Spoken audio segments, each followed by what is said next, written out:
Ассаламу алейкум ва рахматуллахи ва баракатух. Ассызыклап куя Раббыбыз Аллаһ Тәгалә шушы ураза ул минем өчен һәм аның өчен әҗер савабын фақат мин үзем генә бирәм ди.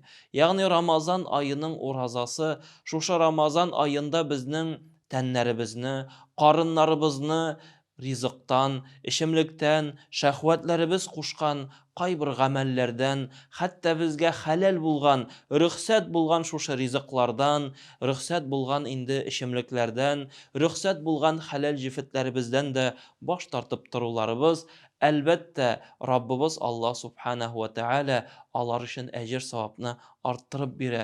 Алар өчен әҗер савапны безгә Раббыбыз Аллаһ Тәгалә без белмәгән күләмдә, без белмәгән микъдарда бирә. Һәм иншааллаһ, Аллаһ насыйп итсә, без аның әҗерен ахирәттә, кыямәт көнендә күрәчәкбез.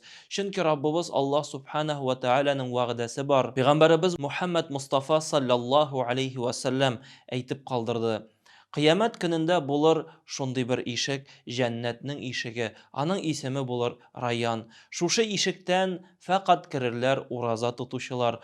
Һәм инде Пәйгамбәребез Мухаммад саллаллаһу алейхи ва саллям хәбәр итә шушы ишектән керүчеләр турында, ягъни фәрештәләр сорарлар Аллаһның әмере белән: бармы сезнең арагызда ураза тотучылар? Һәм инде кат-кат сорарлар, хәтта ураза тотучылар җәннәткә кереп беткәнче, фақат Аллаһ ризалыгы өчен диеп, үзенең карынына Аллаһ хәләл кылган ризыкларны, эчемлекләрне капмаган, эчмәгән кешеләрне Аллаһ Субханаһу ва Тәгалә шушының белән сөендерер. Әлбәттә инде уразага ниятебез фақат, мәсәлән, күпмедер үзебезнең килоларны, үзебезнең гәүдәнең, мәсәлән, инде әйдә әле ябыгыйм диеп, күпмедер үзебезнең авырлыкларыбызны ташлау нияте булырга тиеш түгел, юк.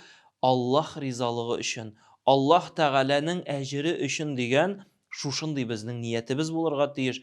Һәм шушы ниятебезгә күрә Аллаһ Тәгалә иншаллаһ һичшиксез үзенең әҗер савапларын безгә насыйп итәр. Раббыбыз Аллаһ Субханаһу ва Тәгалә һәр барчаларыбызга да шушы Рамазан айларыбызның тоткан уразаларының әҗер савапларын насыйп итсен. Инде һәрберебезгә дә кыямәт көнендә шушы Аллаһ Субханаһу ва Тәгаләнең вәгъдә ителгән Райян ишекләреннән җәннәткә керергә насыйп итсен. Ва алейкумассалам ва рахматуллаһи ва баракатух.